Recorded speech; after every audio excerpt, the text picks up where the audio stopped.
Bismillahir Rahmanir Rahim. This is the English translation of the Majlis of Hazrath Maulana Qamar Uzzaman Saheb Damat Barakatuhum, which took place on Friday morning at Baitul Askar in Wasiabad, Allahabad, UP, India. Friday, the 27th of Rabi'ul Awwal 1445, corresponding with the English date 13th of October 2023.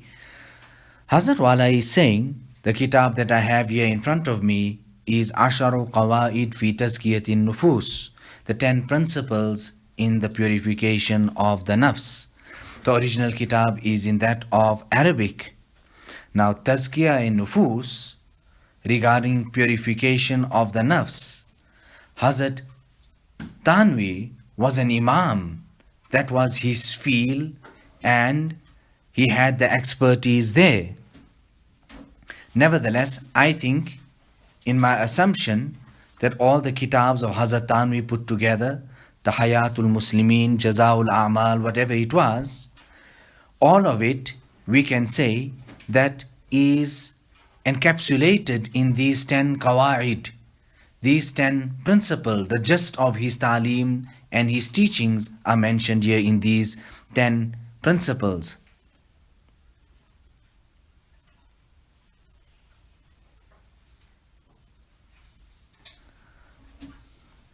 So if we make amal on this year, then we would be blessed with the purification and the rectification of this nafs of ours.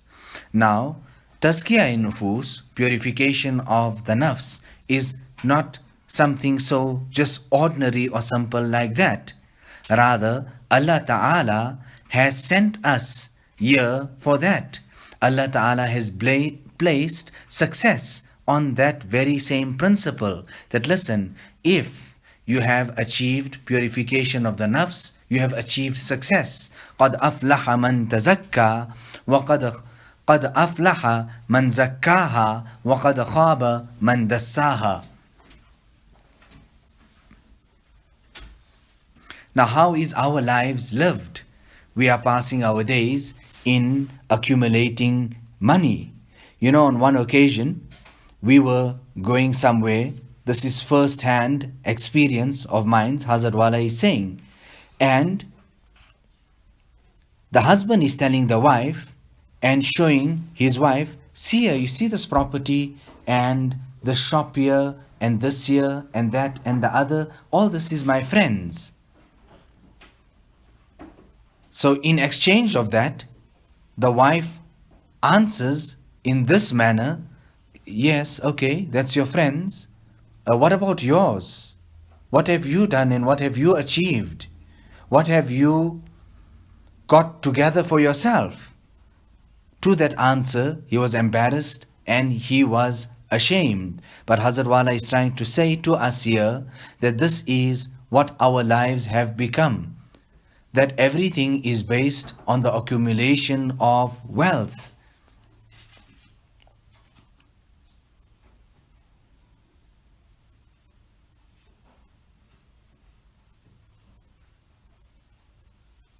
So, whatever you see and whatever you do, I mean, it is your wife, it is your children, this one's demands or that one's demands. But khubi, blessing, progress and barakat for us lies in tazkiyah of nufus. Now, Hazrat Sayyidina Rifa'i, rahimahullah, speaks about afiyat. You know, we always come and ask about afiyat. Make dua for success for me. Make dua for afiyat for me. Sayyidina Ahmad Rifai, that personality regarding whom the blessed hand of Rasulullah sallallahu alaihi wasallam came out from the tomb in the Rawda, and he held the hand and kissed Rasulullah sallallahu alaihi wasallam, and this incident was witnessed by hundreds. Rather, it has been even quoted by our Mashayikh Hazrat Tanvi and others. So he says, and he translates. And Hazrat Maulana Shah Wasiullah Sahib used to go on saying, he would ask the ulama there in the gathering and the attendees, tell me, you say afiyat. What is the meaning of afiyat? What is your concept of afiyat? Afiyat is so holistic. Afiyat is so all encompassing. Do you actually know what afiyat means? And then he would go on to quote the Malfuz of Sayyidina Ahmad Rifai, his definition of afiyat. He would say that afiyat is this in simple, that Saas bila mashaqqat, that a person is able to breathe easily, meaning he enjoys the best of health. Rizq bila mashaqqat, and for him to receive his sustenance easily. You would find that one person goes and he does whatever he has to do for the day, and in the end of the day he gets his 1 or 2 rotis. And another person goes and he goes so much more. He has to endure and he has to struggle, and in the end of the day he also gets that just same 2 rotis. So here he's saying, for a person to get his rizq without any difficulty, very simply and very easily, that is afiyat. And the third point that he mentions is that a person is saved from that of riya and ostentation, and is blessed with sidq, ikhlas, and lillahiyat in his a'mal. He is blessed with sincerity. So he says that is the meaning of afiyat, that a person enjoys the best of health, he receives his rizq without much difficulty, and he is blessed with afiyat. Now in this year is Falah-e Darain, success of both the worlds.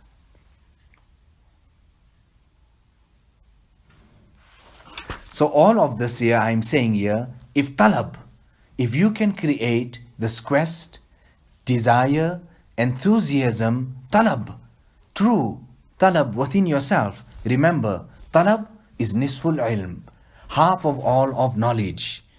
Nadad-e khast, nakhast-e dad. If Allah Ta'ala did not want to give you something in the first place, He would have not given you talab and this earnestness and enthusiasm.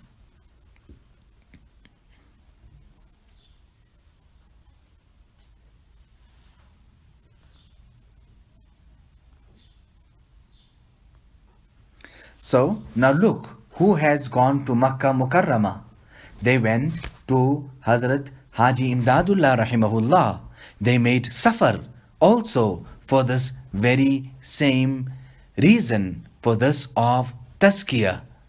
And tazkiyah is such a thing, वो ये चीज़ है जिसके लिए सफ़र किया जाता है. It is the thing of such importance that a person even undertakes journey and travel to achieve this year. Hazrat Tanvi, Hazrat Gangohi, and Maulana Yaqub Saheb go to Makkah Medina. They go to Makkah Mukarramah, they meet Hazrat Haji Imdadullah. Hazrat Tanvi and Hazrat Gangohi have been there in the past. So then they meet, they stay for a little while, and they want to now shoot off to Medina Munawwara. And in all of that they say, Hazrat, we're leaving Maulana Yaqub here because it's his first time and he's going to spend time with you. Hazrat Haji Imdadullah says, ठीक है, लेकिन बोलेंगे नहीं. Not a problem, but listen, he'll remain silent, he won't speak. Now who are we speaking about? We are speaking about the head teacher of Darul Uloom Deoband, Hazrat Maulana Yaqub Saheb, rather the Ustad of Hazrat Tanvi. Nevertheless, when these two personalities come back from their trip to Medina Munawwara, they come, and what was Hazrat Haji Saheb's impression? He goes on to say that लोग आते थे और मेरे बोलने पहले ये बोलने लगते थे. What to do, how to do. People used to come, and before I could even speak, he would speak. Now I just asked him for one thing, and he could not even do that. So we learn from this also, not to speak. There is a great mujahada in that as well. We are speaking about the Sadr Mudarris of Darul Uloom Deoband. However, the Sheikh made nakir on that. He objected, he corrected, he brought it to the notice. But the Sheikh was of such a type of capacity, such a type of caliber, so high in rank, that despite whatever had transpired, he leaves the individual in such a way that when he returns to India, then hundreds become Sahib and Nisbat at the hands of Hazrat Maulana Yaqub Sahib. Allahu Akbar. Allah हमको भी वो कुव्वत और असर दे. Allah Ta'ala bless us also with that type of quwwat, with that type of spiritual expertise and rather spiritual strength and effects. And this is why we have the majaz-e-bay'at and the majaz-e-sohbat. That a person comes, he stays, he reaches a certain level. The Shaykh is pleased and he blesses him with this type of a khilafat, majaz-e-sohbat, that listen, I have confidence in you, others may sit in your company. And then if he improves and goes to a further or higher extent, then the Shaykh blesses him with the ijazat of bay'at, where he can even initiate and bring others into the silsila. So the ijazat and the sohbah, the ijazat was not given to all, but read it in the kitabs. The atharat and the effects of the majalis and the gatherings of Hazrat Haji Imdadullah was such, but it was such that no person came there and sat there except that he left in such a manner that if anybody sat with that person then would have been affected. Even though he was not blessed with majaz-e-sohbat, he was not made that, he was not given that permission of bay'at, etc. But the effects of the companionship of Hazrat Haji Imdadullah was of such a nature that whoever came and sat and left, then after that whoever sat in that person's company had such tremendous spiritual effects that he would affect others. Allahu Akbar.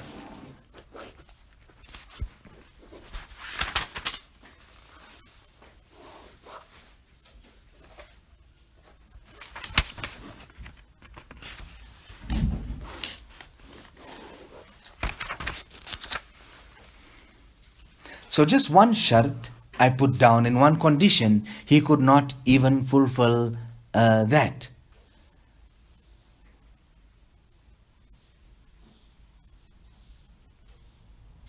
Yeah, so it's not only that if a person is given ijazat or not ijazat. Every person who came there was deeply affected and deendari came into that person. Religious consciousness came into that person. Rather, Hazrat Wala is saying that it is written, हर आदमी जो मेरे पास आता है वो इस काबिल है कि वो मजाज बैत वो मजाज सोहबत ही हो जाए. Every such person comes into my company, he becomes worthy of becoming a majaz sohbat or majaz bayat. That was the caliber of Hazrat Haji Imdadullah. Allah हम लोगों के अंदर भी वो तासुर और तासुर सोहबत दे, that he also creates that type of a caliber and a capacity within us, that if somebody comes to us and sits with us, then they take the effects from us.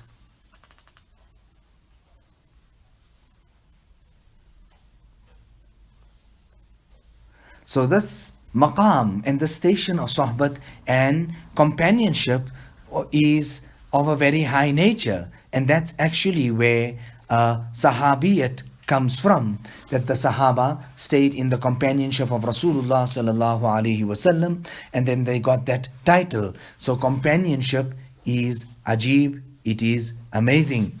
Nevertheless, this silsila, this pattern, this trend, this year which started from Rasulullah sallallahu alaihi wasallam will continue until Qiyamah.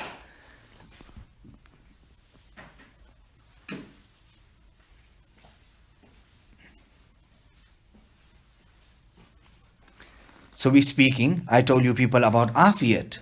I told you people about afiyat. Here, Hazrat Shah Abdul Aziz, or was it Shah Waliullah, says that from the asbab and the means of a person traveling the path of hidayat and guidance, the first step is that of health. Without health, nothing can be achieved. And that's why we just spoke about afiyat now. The dua that Rasulullah sallallahu alaihi wasallam made for health was that of Allahumma inni as'aluka sihhata wal iffata wal amanata wa husnal khulq wal rida bil qadr. Oh Allah, I ask you for good health, for chastity and trustworthiness, good character, and being happy with that which you have destined.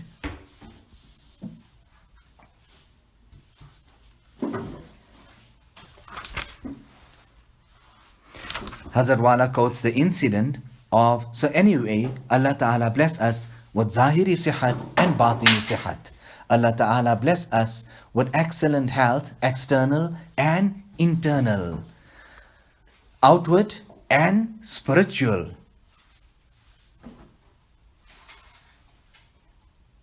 Sicknesses are many, but health is also there.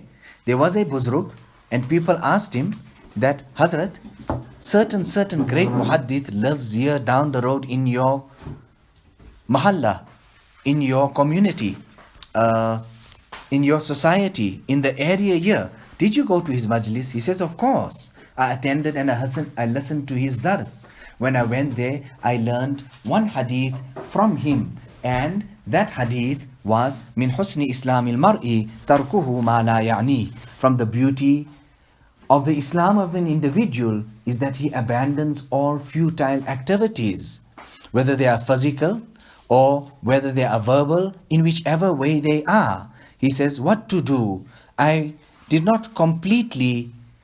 was not able to completely come on this, practically practicing on it, due to which I did not get prepared to go and receive the next hadith so that I could make amal on it. Now this was our Buzurgan-e Muhtaram, that this is how they spend their lives, and this is how much importance they attach to making amal on what they heard. So Allah Ta'ala give us the tawfiq and the hidayat of making hifazat of our tongues. A person came to Hazrat Gangohi, and then he came to spend some time there. There was a house and a pond there, which people used to make wudu from that water. He came there and he started measuring it. Oh, this is one handspan shorter than our pond back there at home, or one handspan more than our house and our pond there at home. When Hazrat Gangohi came to hear about this year, he was troubled, and he said that every place, har jagah ke usool hai, there are prerequisites and conditions for each place. You have come here to see how big this pond is and how small the pond at home is. What have you come here for? What do you want to actually achieve? Hazrat Maulana Shah Wasiullah Saheb used to say in the Khanka, listen, go and see where certain person, he came here. And then on finding out, they said, no, Hazrat, he's gone out into the marketplace, into the bazaar. To that, his impression was, and he would express it to us as well. He says, how? Now what's this? In Bombay, everything is found. Then too, they have come here to go into the marketplace and to do this, that and the other. Har jagah ke usool. There are certain rules, etiquettes, culture that comes with a person residing in every place. When you come, yaksui hoke raho, with complete and total peace, with complete and total solitude, with peace, with calmness, not running around here and doing this and doing that. You know, the first time we went to Bombay, Hazrat Wala is saying, Hazrat Maulana Shah Wasiullah Saheb asked me, he said, Qamar Uzzaman, tell me, what was the difference? People scream and shout, hey, Bombay, this big city. Tell me, what's the difference between Bombay and Allahabad? Aren't there roads in Bombay? And aren't there roads in Allahabad? Sarak mein kya farak hai? What's the difference between the two? Apne kaam mein lago, sit and do your work. आ सके गैर मेरे खाने दिल में कैसे कि खियारे रुख दिलदार दरबा अपना. How can anything other then Allah subhanahu wa ta'ala ever penetrate my heart when the Allah consciousness and the thought, the dhikr of Allah subhanahu wa ta'ala is actually the guard standing at my heart. I'm so overwhelmed with the thought of Allah, that's my guard standing at the door of my heart. Then how can anything other than Allah subhanahu wa ta'ala ever come into my heart? Inni wajjahtu wajhiya lilladhi fatara as-samawati wal arda hanifa. I've turned my face towards Allah. I've turned my heart towards Allah. I'm completely calculated. I'm concentrating. I have khushu, khudu and yaksui. In salat, a person faces towards Qibla. And when a person wants to make islah and he has fikr, then he needs to turn his heart towards Allah subhanahu wa ta'ala.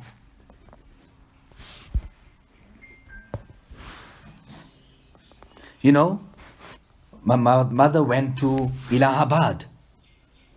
Now, I don't know here, is Hazrat Wala referring to his first mother or second mother? The second mother was the Fufi, who he took as his own mother, and she brought up his children on the demise of the wife. I am saying these things here quickly for you to understand. Nevertheless, she went to Bombay, and when she came back, what was her ta'assur? And what did she have to say?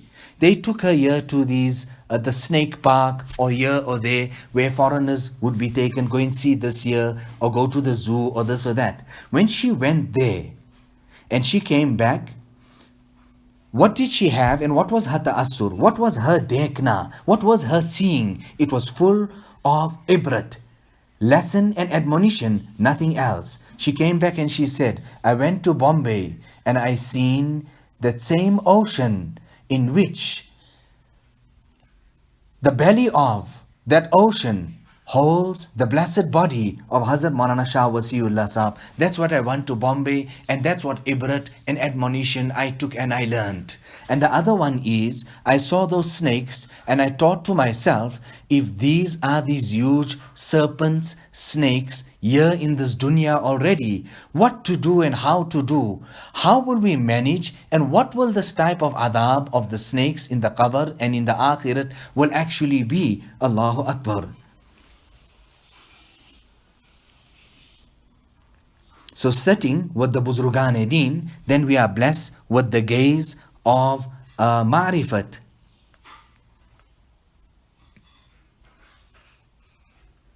You know, a person, somebody said to him, or he was asked, that you said so many long years with the Buzrugs, but what did you actually achieve? And in all of that he was then asked, that you stayed there so long, tell me, did you ever look around yourself? Did you look at the sky? Did you look at the mountains? Did you look at the earth and take some lesson? And did some type of recognition come into you that who is the creator of all of this? So he would say, these people come from Bombay and then they come here, and they come here to see what? What was their maqsad? What was the intention? What do they wish to achieve by coming here? So nevertheless, Hazrat Gangohi made nakir. He objected to this. What have you come here to do? Have you come here for Islah? Or have you come here to see that this house and this pond is 1 foot extra, 1 handspan extra or 1 handspan less? So when we come and when we stay, we need to understand, is Deendari coming into us or not? And we need to say in a very, very cultured way. And if not, we don't know how to stay, then leave alone deen. Deen will be very far-fetched. You'll achieve nothing of deen, but you won't even achieve anything of the dunya as well. So this was Hazrat Maulana Shah Wasiullah Sahab. He used to lay great emphasis on how a person comes and how he would stay. Now let us make dua. Allahumma salli ala Muhammad. Allahumma salli ala Muhammad. Allahumma salli ala Muhammad. You know, somebody said to Hazrat Khaja Muhammad Masoom that how is it that a person will be a Naqshbandi and he will be a Chisti? he would have drank from one fountain, and after that he would go to a sheikh who is of a different silsila and drink from another fountain in another silsila. He was in denial. He couldn't understand that. He had that objection in his heart. He placed it in front of the sheikh, and the sheikh, what to do and what to say about his capacity. Khaja Muhammad Masoom, he goes on to say that, listen, go to Allahabad. Have you seen the Sangam? And have you seen the waters, the two different waters from the two different huge rivers, oceans, whatever you want to call it, coming together? The huge tourist site there in Allahabad, which people all over the world come and see. The waters come together, and then they come and they stay on their own sides. So he says, did you not see that? That they come and they meet and they come together. So if that is possible, then why would it not be possible from a person to drink from two different fountains, from the Chishtiya and from the Naqshbandiya? Allah Ta'ala inspire us. ربنا تقبل منا إنك أنت السميع العليم وتب علينا إنك أنت التواب الرحيم بحرمة سيد النبي الكريم صلى الله عليه